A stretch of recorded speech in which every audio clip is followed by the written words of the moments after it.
ఓం శ్రీ మాత్రే నమః. మాఘమాసం వచ్చిందండి. ఈ మాఘమాసం అంతా కూడా ఎన్నో ముఖ్యమైన పర్వదినాల్ని కలిగి ఉంది. అందులో భాగంగానే మాఘమాసం వచ్చిన 5వ రోజునే మనం జరుపుకునే మరొక శుభదినం ఈ వసంత పంచమి. దీనినే మనం శ్రీ పంచమి అని, సరస్వతి పంచమి అని కూడా అంటాం. ఈ రోజునే అంటే పంచమి రోజే చదువుల తల్లి సరస్వతీదేవి పుట్టినట్టు బ్రహ్మ వైవర్త పురాణం చెప్తోంది. ప్రకృతిలోని చెట్ల ఆకులన్నీ కూడా పసుపుగా మారి అమ్మ రాక కోసం నేలనంతా పసుపుతో అలికాయ అన్నట్టుగా ఉంటుంది వాతావరణమంతా. ఈ శ్రీ పంచమి రోజు విద్యాభ్యాసాన్ని మొదలుపెట్టారే అనుకోండి, వారు ఉన్నత విద్యావంతులవుతారనే నమ్మకం కూడా చాలామందికి ఉంది. అందుకే తమ పిల్లలకి అక్షరాభ్యాసం చేయిస్తారు చాలామంది తల్లిదండ్రులు. ఇక తెలంగాణ రాష్ట్రంలోని నిజామాబాద్ జిల్లాలో ఉన్న బాసర ఆలయంలో ఈ ఉత్సవాన్ని 3 రోజుల పాటు ఘనంగా నిర్వహించడం జరుగుతుంది. ఈ సమయంలో ఇక్కడికి ఎంతోమంది వచ్చి తమ పిల్లలకు అక్షరాభ్యాసాలు, అన్నప్రాసనలు చేయించుకుంటారు. మన తెలుగు రాష్ట్రాల్లో సరస్వతి పూజకి అధిక ప్రాధాన్యతనిస్తాం. ఇళ్లల్లోనే కాదండి, స్కూల్స్ మరియు కాలేజీల్లో కూడా సరస్వతి పూజను నిర్వహించడం జరుగుతుంది. ఉత్తరాది వారైతే వసంత పంచమి వేడుకను ఎంతో బాగా చేసుకుంటారు. పశ్చిమ బెంగాల్లో అయితే సరస్వతీదేవి విగ్రహానికి 3 రోజులు పూజ చేసి ఆఖరి రోజున గంగా నదిలో కలుపుతారు. పంజాబ్, బీహార్ రాష్ట్రాల్లో అయితే దీన్ని పతంగుల పండుగగా చేసుకుంటారు. ఓం శ్రీ మాత్రే నమః. ఏ ప్రాంతాల వారు ఎన్ని రకాలుగా వసంత పంచమి జరుపుకున్నా ఆ చదువుల తల్లి దీవెనలు అందరినీ వరించాలని కోరుకుందాం. వసంత పంచమి రోజున సూర్యోదయం కంటే ముందే నిద్ర లేవాలి. తలస్నానం చేసి పసుపు రంగులో లేదా తెలుపు రంగులో ఉండే ఉతికిన బట్టలను ధరించాలి. శుభ్రమైన నీటితో పూజా స్థలాన్ని లేదా పూజా మందిరాన్ని శుభ్రం చేయాలి. అనంతరం అమ్మవారి ఫోటో లేదా విగ్రహాన్ని ప్రతిష్ఠించి పసుపు రంగులో ఉండే బట్టలను సమర్పించాలి. ఆ తర్వాత అమ్మవారికి పసుపు రంగులో ఉండే పువ్వులు, అక్షింతలు, చందనం, ధూపం, దీపం సమర్పించాలి. సరస్వతీదేవికి పసుపు రంగులో ఉండే మిఠాయిలను నైవేద్యంగా పెట్టాలి. సరస్వతీదేవి పూజా సమయంలో పిల్లల చేత సరస్వతీ వందనం, సరస్వతి మంత్రాలను పఠించాలి. వసంత పంచమి రోజున అమ్మవారిని పూజించడం వల్ల మీ వైవాహిక జీవితంలో కూడా ఆనందంగా ఉంటుంది. ఇక చాలా మందికి ఈ సంవత్సరం వసంత పంచమి ఎప్పుడు చేసుకోవాలి అనే డౌట్స్ చాలా వస్తుంటాయి. అసలు పంచమి తిథి దృక్ పంచాంగం ప్రకారం ఫిబ్రవరి 2 ఆదివారం మధ్యాహ్నం నుంచి వసంత పంచమి మొదలవుతుంది. ఫిబ్రవరి 3 ఉదయం వరకు మాత్రమే పంచమి తిథి ఉంటుంది. ఈరోజు పంచమి తిథిలో పూజ చేసుకోవాలి అనుకునేవారు సాయంత్రం సమయంలో పూజ చేసుకోవచ్చు. లేదా ఫిబ్రవరి 3 సోమవారం రోజు ఉదయం పూజ చేసుకుంటాం అంటే ఆ రోజైనా పూజ చేసుకోవచ్చు, ఏం పర్వాలేదు. ఆ అమ్మవారి సంపూర్ణ అనుగ్రహం మీకు తప్పక లభిస్తుంది. మీపై, మీ పిల్లలపై ఎలాంటి దిష్టి దోషాలున్నా సంపూర్ణంగా తొలగిపోతాయి. ఆడవారైతే పసుపు రంగు గాజులు వేసుకోండి. ఇలా చేస్తే మీ మనసులో ఉన్న ప్రతి కోరికను కూడా అమ్మవారు నెరవేరుస్తారని చెప్తారు. అంతేకాదు, మీ పిల్లల విద్య మంచిగా అభివృద్ధి చెందుతుంది. వారు చదువుల్లో బాగా రాణిస్తారు. మాఘమాసం శుక్లపక్ష పంచమినే మనం శ్రీ పంచమి, వసంత పంచమి, సరస్వతి జయంతి, మదన పంచమి అని పిలుస్తూ ఉంటాం. వసంత ఋతువు రాకను సూచించే ఈ పంచమిని దేశవ్యాప్తంగా కూడా ఎంతో ఉత్సాహంగా జరుపుకుంటారండి. ఋతు సంబంధమైన ఈ పండుగ గురించి పురాణాల్లో చెప్పడం జరిగింది. ఎంతో శుభకరమైన పంచమి గురించి దేవీ భాగవతం, బ్రహ్మాండ పురాణాలు విశేషంగా చెప్తున్నాయి. సకల విద్యా స్వరూపిణి సరస్వతీదేవి జన్మదినంగా పేర్కొంటారు. శ్రీ పంచమిని విద్యారంభ దినమని, వాగ్దేవిని ఆరాధించి అక్షరాభ్యాసం చెయ్యాలని బ్రహ్మ వైవర్త పురాణం తెలియచేస్తోంది. అన్నదానం తరువాత విద్యాదానానికే ప్రాముఖ్యత ఉంది అంటారు. శాంతమూర్తి అయిన సరస్వతీదేవి ఒక చేత వీణ, మరొక చేత పుస్తకం, జపమాల, అభయముద్రలను ధరించి ఉంటుంది. ఈ రూపం విద్యా జ్ఞాన బుద్ధులకు ప్రతీకగా చెప్తారు.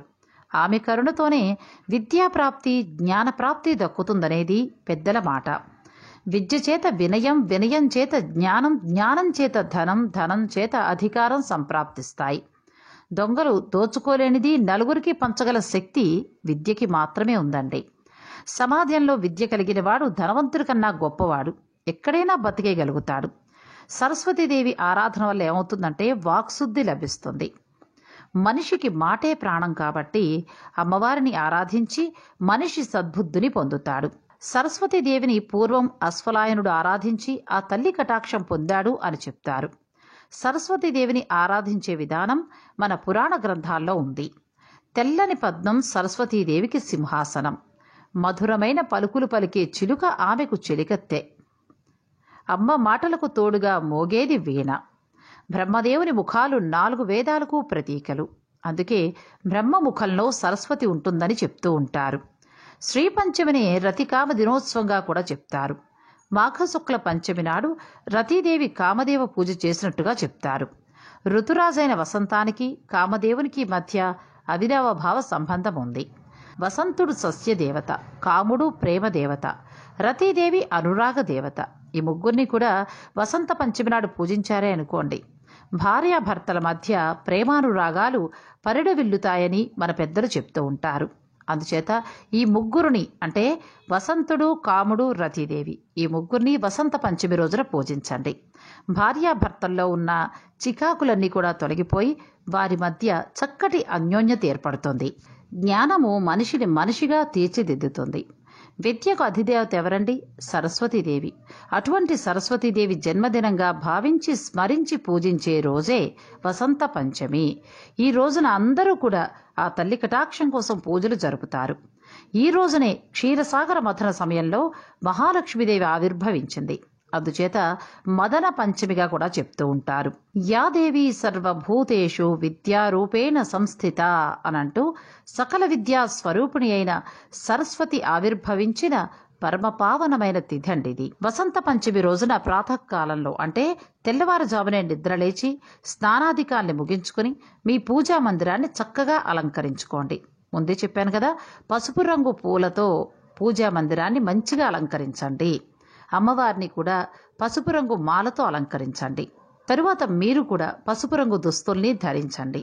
మీ పిల్లల చేత కూడా పసుపు రంగు దుస్తుల్ని ధరింపచేసి మీరు కూడా పసుపు రంగు గాజులు వేసుకుని పసుపు రంగు పువ్వులను పెట్టుకుని అమ్మవారిని ఆరాధించండి. మహాగణపతిని షోడశోపచారాలతో ముందుగా పూజించండి. పసుపు వినాయకుణ్ణి చేసి షోడశోపచారాలతో పూజించి శ్రీ సరస్వతీదేవి ప్రతిమతో పాటు లక్ష్మీదేవిని కూడా పూజా మందిరంలో ఉంచి అష్టోత్తర పూజలు చేయండి. జ్ఞానానికి ప్రతీకలైన పుస్తకాలను తీసుకొచ్చి పూజా పీఠంపై ఉంచండి. ఇలా ఉంచితే మీ పిల్లలు చక్కని విద్య అబ్బుతుంది. ఎటువంటి ఆటంకాలున్నా వారు విద్య విషయంలో ఆ ఆటంకాలన్నీ కూడా పిల్లలకు విద్య విషయంలో ఎటువంటి ఆటంకాలున్నా కూడా అవన్నీ తొలగిపోతాయి. సరస్వతీదేవిని తెల్లని కుసుమాలతో అంటే తెల్లటి పూలతో కూడా పూజించాలి. సుగంధ ద్రవ్యాలతో చందనంతో అర్చించి అమ్మవారికి నమస్కరించుకోవాలి. ఈ రోజున మీ పిల్లలు ఎవరైతే ఉంటారో వారికి అక్షరాభ్యాసం ఖచ్చితంగా చేయండి. చేస్తే ఆమె కరుణా కటాక్షాల వల్ల అంటే ఆ తల్లి కరుణా కటాక్షాల వల్ల అపారమైన జ్ఞానం లభించి మీ పిల్లలకు నిరాటంకంగా విద్యాభివృద్ధి జరుగుతుంది. బ్రహ్మదేవుడంతటి వాడే పరాశక్తిని శారదామాత రూపంలో దర్శించి ఆరాధించి ఆమె కృప వల్ల సృష్టి రచనను సృజనాత్మకంగా ఆరంభించారట. గాయత్రీదేవికి గల 5 రూపాలలో సరస్వతీదేవి ఒకటని చెప్తూ ఉంటారు. వాల్మీకి సరస్వతీదేవిని ఉపాసించి శ్రీమద్ రామాయణ చేశాడని చెప్పి పురాణాలు చెప్తున్నాయి. అలాగే వ్యాసమునీంద్రుడు కూడా సరస్వతీదేవి అనుగ్రహం వల్లనే వేద విభజన గావించి పురాణాలను ఆవిష్కరించాడని, మహాభారత, భాగవత, బ్రహ్మసూత్రాది రచనలు చేసి భారతీయ సనాతన ధర్మ వ్యవస్థకు మూలపురుషుడిగా నిలిచాడు అని చెప్తారు. అంతేకాదండి, పోతన భాగవతాన్ని రచించారు కదా, ఆయన కూడా సరస్వతీదేవి అనుగ్రహాన్ని పొందడమే కాకుండా అమ్మవారి అనుగ్రహంతో ఆ గ్రంథాన్ని రాయటం కూడా జరిగింది అని చెప్తారు.